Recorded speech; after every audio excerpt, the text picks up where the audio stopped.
Hello dear students, इस video में हम लेसन 3 एक परिवार की कहानी के बारे में पढ़ेंगे।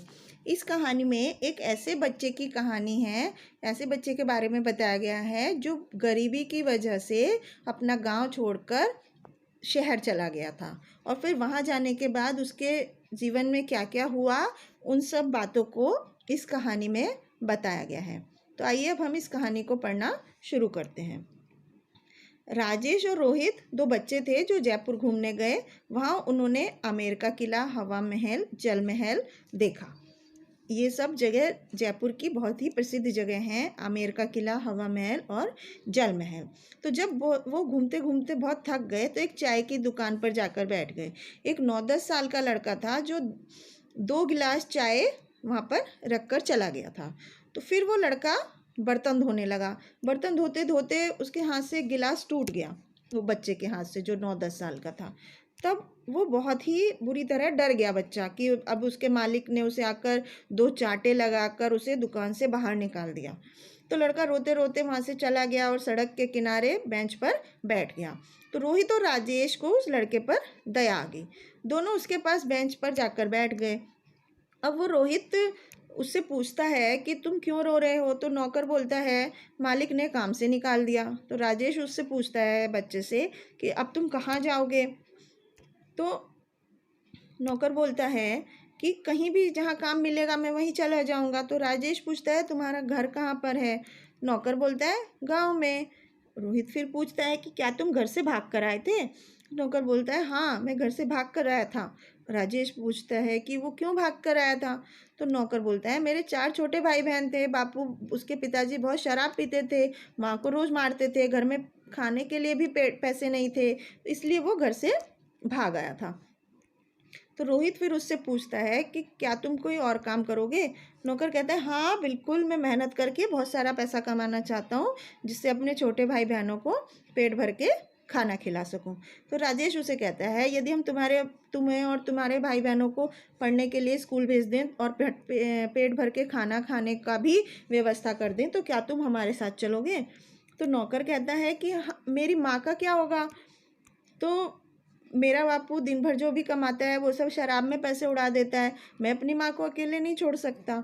तो राजेश कहता है यदि तुम्हारी माँ भी हमारे साथ चलना चाहे तो हम उसके भी रहने का इंतज़ाम कर देंगे। तो नौकर बोलता है, खुश हो जाता है और बोलता है हाँ तब मैं तुम्हारे साथ चल सकता हूँ। तो फिर राजेश और रोहित उस लड़के को अपने साथ बरेली ले जाते हैं और अपनी माँ से मिलवाते हैं। उनकी माँ एक समाज सेविका थी, मतलब सोशल वर्कर थी।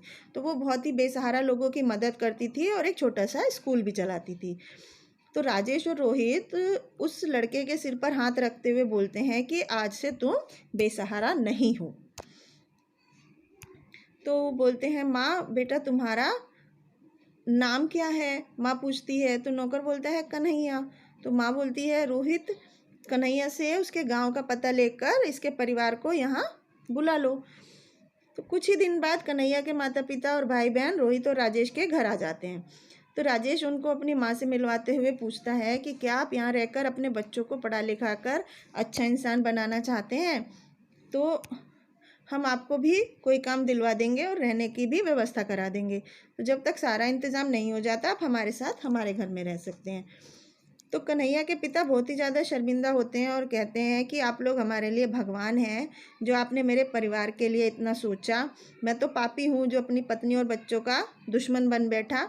मैं आप सभी से क्षमा मांगता हूँ, माफ़ी मांगता हूँ। तो राजेश और रोहित की माँ ने कन्हैया के पिता को अपने स्कूल में चपरासी की नौकरी दे दी और उसकी माँ को घर के कामों के लिए रख लिया। कन्हैया और उसके भाई बहनों का सरकारी स्कूल में एडमिशन करा दिया। तो इस तरह से एक परिवार बिखरने से बच गया, मतलब कि नहीं तो वो सब बिल्कुल बिखर चुके थे, उनका कोई अस्तित्व नहीं था। अब इस पाठ का क्या उद्देश्य हुआ कि अगर हम शिक्षित हैं या शिक्षा पा करके शिक्षा के माध्यम से हम गरीबी और दूसरी परेशानियों को भी दूर कर सकते हैं। जिस तरह से राजेश और रोहित ने उन बच्चों को और उसके परिवार को, माता पिता को, कन्हैया, उसके भाई बहन और उसके माता पिता का जीवन सुधार दिया अपनी शिक्षा के माध्यम से, इसी तरह से हमें भी शिक्षा के माध्यम से दूसरे कोई बच्चे जो कि या कोई ऐसे परिवार जो कि गरीब हैं और उनके जीवन में कुछ परेशानियां हैं, उनको हम सुलझा सकते हैं। तो इस कहानी में यही शिक्षा दी गई है एक परिवार के बारे में कि किस तरह से जो शिक्षित लोग थे उन्होंने अपने ज्ञान के सहारे दूसरे उनका जीवन सुधार दिया।